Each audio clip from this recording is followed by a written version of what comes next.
China deploys tanks to prevent depositors from reaching crisis-hit bank. These are people from the Henan province. In the month of April, 4 banks in Henan stopped withdrawals. 4 banks in China recently failed depositors fear they could lose their life saving they have been protesting like in 1989 military tanks on road. You know what they say about history repeating itself. China protesters tanks. Do you know what the tanks are guarding? A bank. Believe it or not, the Chinese state had to send a tank to secure a bank. Their banking regulator has promised to compensate the depositors, but that has not addressed the concerns of the protesters. Their fear are legitimate though. You may remember the last time tanks were on the streets of China in 1989. China unleashed tanks on its own people, unarmed student and protesters. One estimate the Chinese army crackdown killed at least 10,000 people. In Tiananmen Square massacre, there was the focus of unparalleled protests by students and workers against the political and economic system.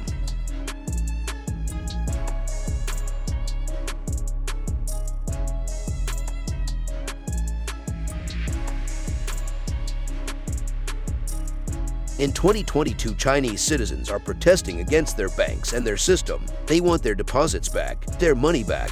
They are also refusing to pay their EMIs, $220 billion these care mortgage. People refuse to pay loans. $9.2 trillion this money was given out to the distressed property sector of China, mostly to home buyers. But now the money is not coming back because people have not got their homes, so they've stopped paying their monthly installment. China has asked its banks to produce a list of bad debts. There's a growing risk of more defaults. China's property sector is on shaky ground. Banks have a debt pile of more than $9 trillion. The money was lent out to the property sector first, leading the developers defaulted, and now homeowners are willfully defaulting on their loans. Will a collapse of China's property sector start the next global financial crisis? China could start a financial pandemic. These real estate problems started showing in previous months. A crisis at the world's most indebted company has worsened after news it had missed a crucial repayment deadline. Evergrande is China's foremost real estate developer, and it is highly indebted presently with a total liability of around $300 billion,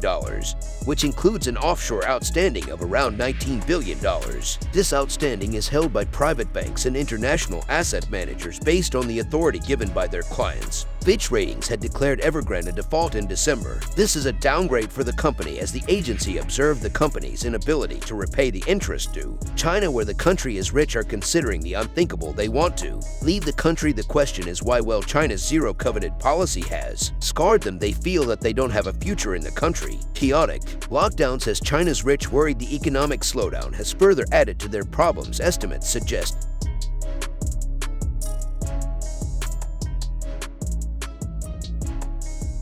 that almost 10,000 high net worth citizens worth $48 billion want to leave the country.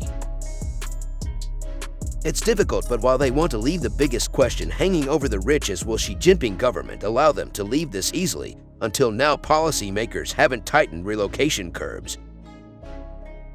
But moving could become difficult in times to come. Passport processing times have increased, documentation requirements have become stricter, and shifting large sums of money have become harder. This could lead to a full-blown conflict between the rich and the Communist Party. Thanks for watching. Do like and subscribe to our channel. Press the bell icon to never miss the update. Share your thoughts in the comment section.